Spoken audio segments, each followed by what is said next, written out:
ದುಶ್ಯಾಸನ ನೆನಪಾಗ್ತಿದ್ದ ಹಾಗೆ ಸುಯೋಧನನ ಮೈ ಸಿಟ್ಟಿನಿಂದ ಬೆಂಕಿಯಾಯಿತು. ನೀರಿನ ಆಳದಲ್ಲಿ ಕೂಡ ಅವನು ಕ್ರೋಧಾಗ್ನಿಯ ಬಿಸಿಗೆ ತುತ್ತಾಗಿ ಬೆವರತೊಡಗಿದ್ದ. ಇನ್ನು ಇಲ್ಲಿ ಕುಳಿತು ಕರ್ಣ ಕಠೋರ ಮಾತುಗಳನ್ನ ಕೇಳುವುದರಲ್ಲಿ ಅರ್ಥವಿಲ್ಲ ಅನ್ನಿಸ್ಬಿಡ್ತು. ಬೇರಿನ್ಯಾವುದಕ್ಕೂ ಅಲ್ಲದಿದ್ರು ಸಹೋದರ ದುಶ್ಯಾಸನನ ಸಾವಿಗೆ ಪ್ರತೀಕಾರ ಹೇಳಬೇಕು. ಕರ್ಣನ ಮೋಸದ ವಧೆಗೆ ಉತ್ತರ ಕೊಡಬೇಕು. ಅವನೇನು ಮಾಡಿದ್ದ ದುಶ್ಯಾಸನ? ಅವನು ಸಹೋದರ ಸಂಬಂಧಿ ಅನ್ನೋದನ್ನು ಕೂಡ ನೋಡದೆ ಭೀಮ ಅವನ ನೆತ್ತರು ಕುಡಿದನಲ್ಲ.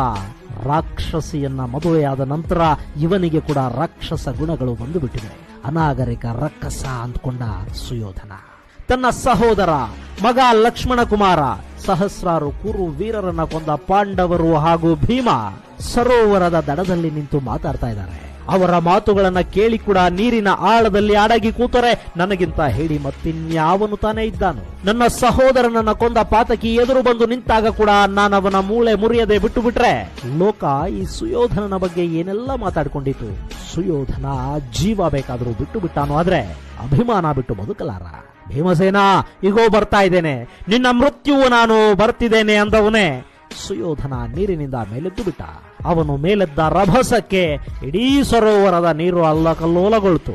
10 ಆನೆಗಳು ಒಂದೇ ಬಾರಿ ನೀರಿಂದ ಮೇಲೆದ್ದು ಬಂದ ಹಾಗೆ ಅಲ್ಲಿನ ನೀರು ಕನಲಿ ಕದಡಿ ಹೋಗಿತ್ತು.